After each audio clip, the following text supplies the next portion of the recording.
it's Kelly with Embroidery Nurse.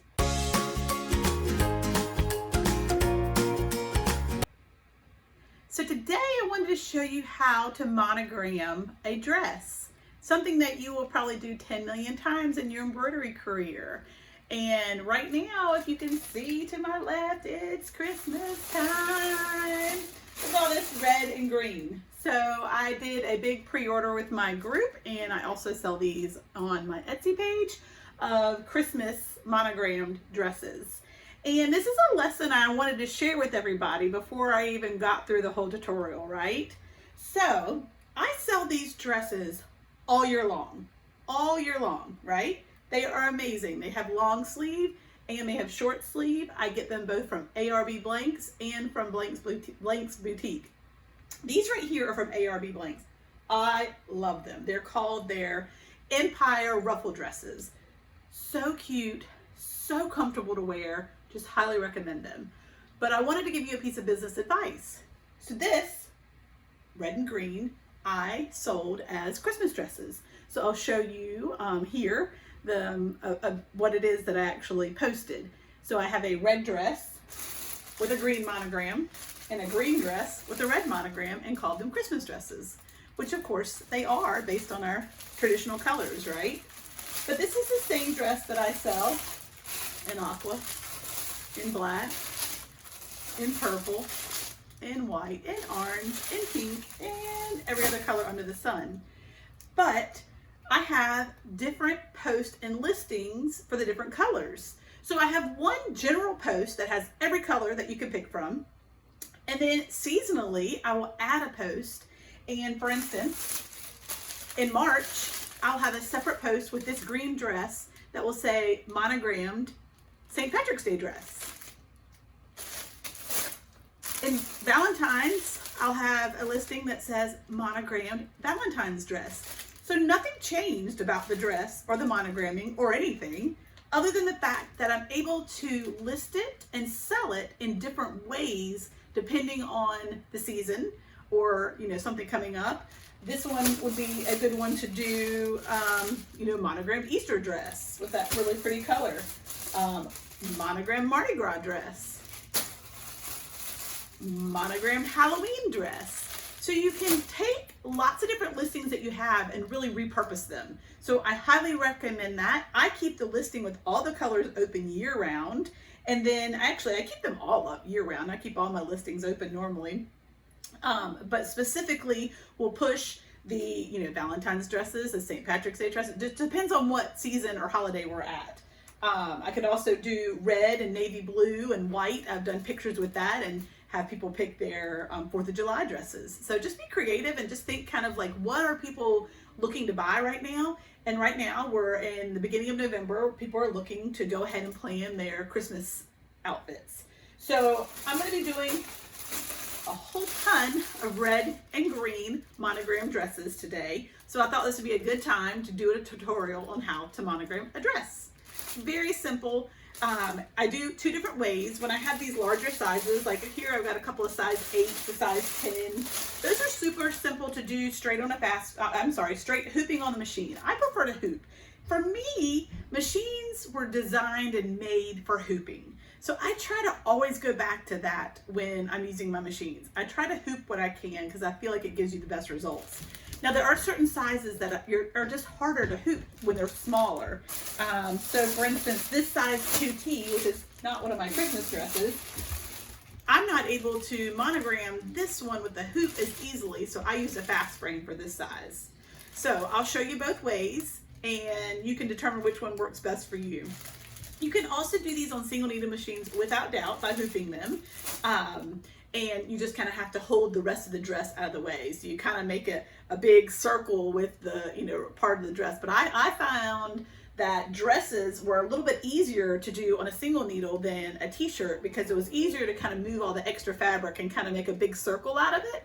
So give it a try. It's definitely worth doing on a single needle and super easy on a multi-needle. So let's get stitching and I'll show you what to do.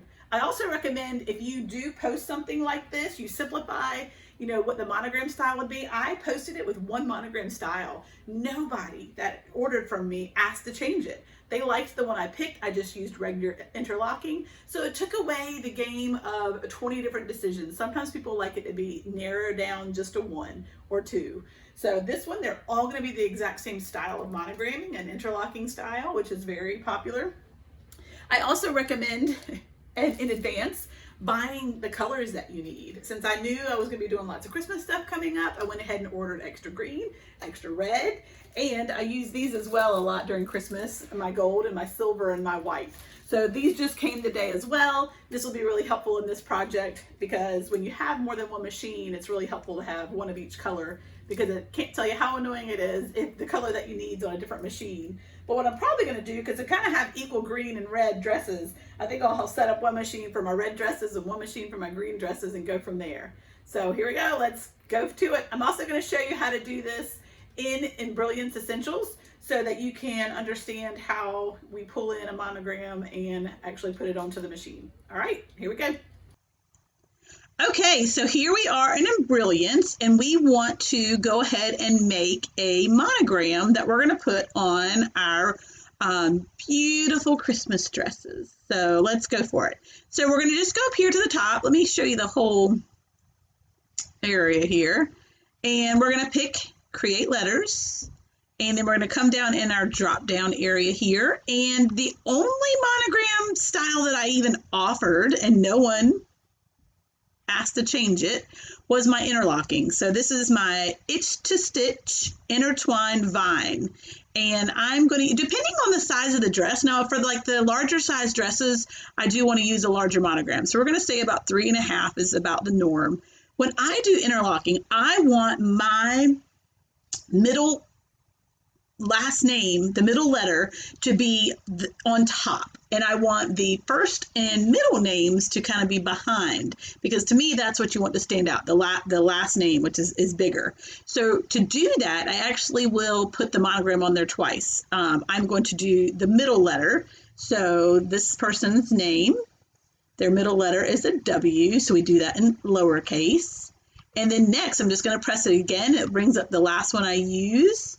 And we're going to do, their last name is R, so GR. So we have GRW.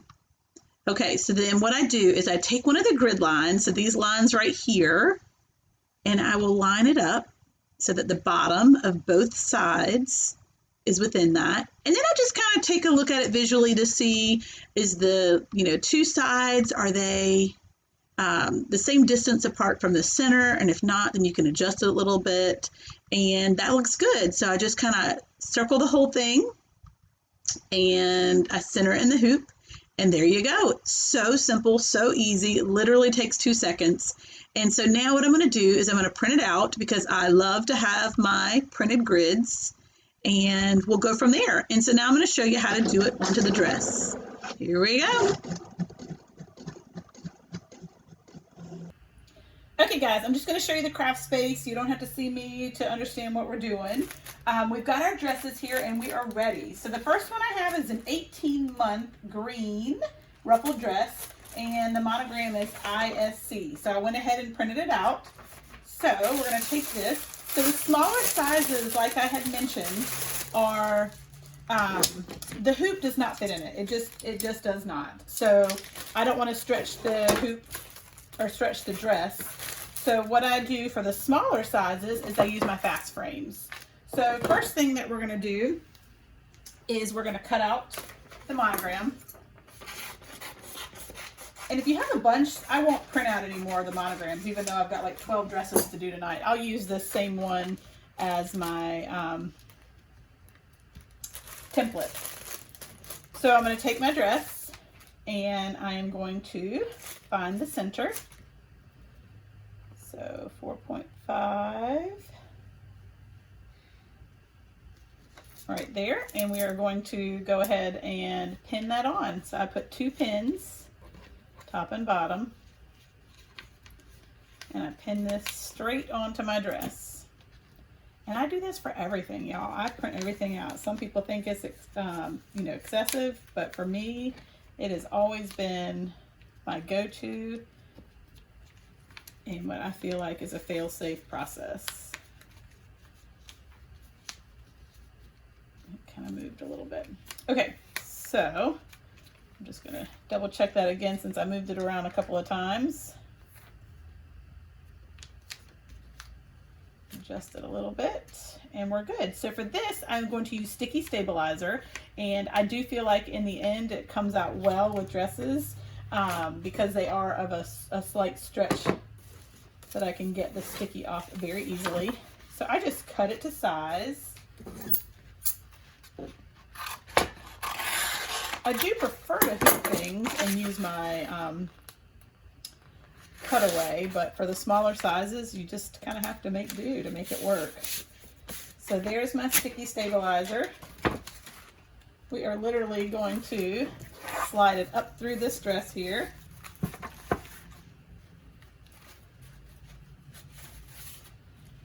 And then there's a small notch right here. You can see it through all the stickiness that's left over. And I'm just going to match up that notch with the grid line. So another good reason to use those grids on Brilliance. It prints out automatically. You don't have to set anything for it to do it. And then since it is sticky, I just spread it out, make sure it's flat all underneath it, that there's going to be no bubbles when I take that off. And because we have to pull it back to get it onto the fast frame, I always make sure I put 2 pins directly above where I'm going to pull it back. That way it doesn't pull it off of there. And then just for safekeeping, I'll put 1 on the bottom on each side. So that's how we're going to embroider this. And again, you have to pull this back to put it on the machine, and we'll go from there. Okay, so we're going to put that one on. We're doing red stitching on that. And how cool is that it's completely upside down, but it doesn't matter because I just need the center grid line. I won't actually put it on there backwards, but you probably noticed that long before me. So the second way we do it, I have my next order is a red 4T, and the letters are MDS. So we're just going to cut that one out, and this one we're actually going to do it on the hoop. And again, that's my preferred way of doing it, but the smaller sizes just don't allow for that. So we're going to start out the same way. I keep dropping my measuring tape. We're going to find the center. That's right there at 5, and place it where my grid line is so that it is centered. We're going to pin it in 2 spots. And then since we're going to be using our hoop for this, I'm going to turn this one inside out. Pull the sleeves through just a bit. And since this is the hoop we're going to use, we're going to cut our no-show poly mesh.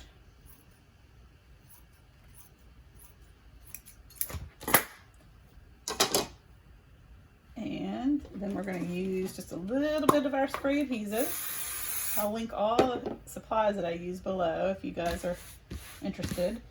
And I just put it straight onto the dress and flip it back out, right side out. So the adhesive will keep that in place. And now I'm going to open up my hoop a bit, because when you go through the edging of that, you do need it to be a little bit more open. And we're going to slide the hoop in. Now 4T is probably about the smallest that I actually like to do. 3T I believe fits, but I still kind of have to shimmy the stabilizer so it doesn't get bunched up on the sides, because if it doesn't actually go over the hoop, it's not doing much to stabilize it. All right, There we go. That looks and feels good. So then we're just going to, I try to, again, wow, these are messy. That needs to be another video of how to clean them, right? There are notches here and here, so I try to put it close enough to the center. There's still plenty of room in this. What I like is there is this line on this dress, so I can also use that as an eyeball of it being straight. I don't want to have more of one side of the dress than the other. And I think we'll shimmy that over a little bit. There we go. That looks good to me. Okay, so this one is going to be done in the hoop. I'm going to tighten that hoop up a little bit because it's feeling like it's moving around a little bit. So just kind of stick my hand right back through there and twist it till it's tight. So I'm going to go put this on the machine. This one we're doing the green monogram on, and this one we're doing the red monogram on. So you can see these are two different ways that we can hoop a dress to monogram. We can either, we can, stabilize it. We can put it in the hoop, or we can put it on a fast frame. This has the sticky stabilizer, and this has the no-show poly mesh. So we'll go ahead and put them on the machine, and I'll show you when we're done. Pretty easy, guys. Okay, so I wanted to show you how I took it from my computer, and we're putting it in our USB. And we're just gonna bring up our design now. So for this one, we're doing ISC. So you're gonna see I've got a ton of stuff on this USB port. I should probably clear it, but we're gonna go down and find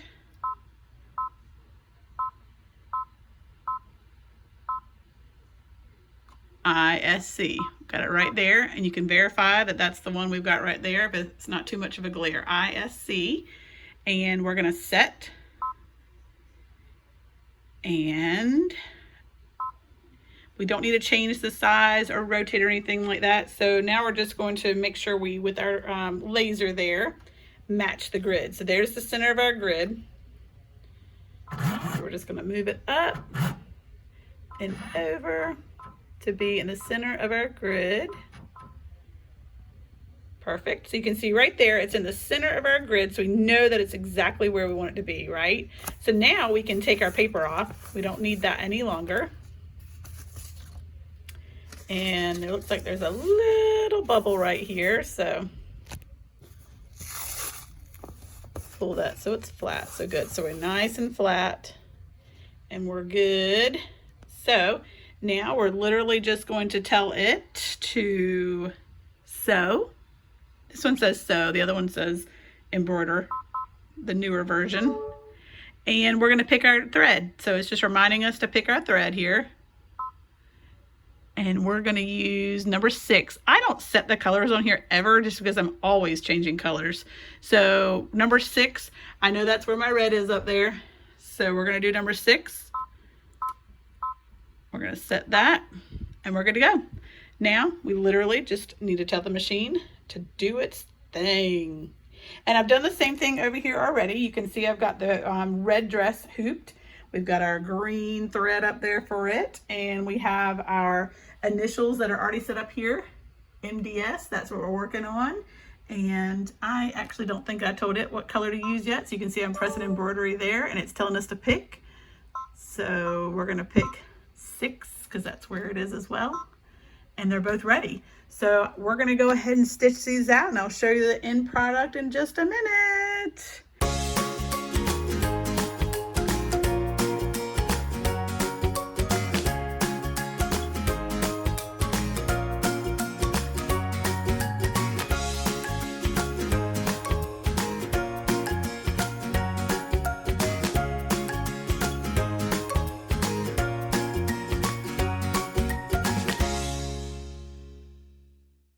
Okay guys, they're done.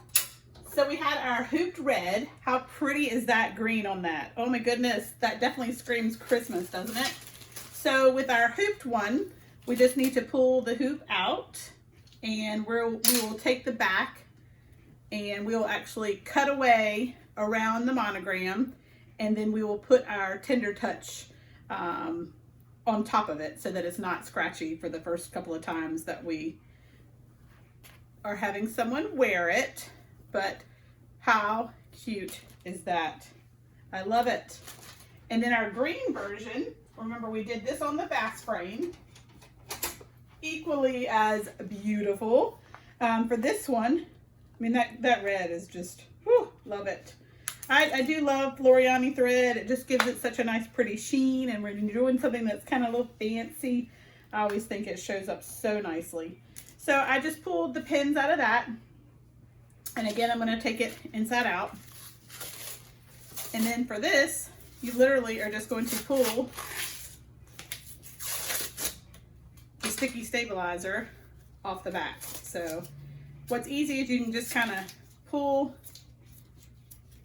a little bit and it'll get a good edge, and you can pull it off all the way around. And the same thing with this, we'll put the tender touch on the back side of the stitching after we've gotten all the sticky stabilizer out of all the little nooks and crannies here. But because it is a little stretchy, it makes it pretty simple to do that.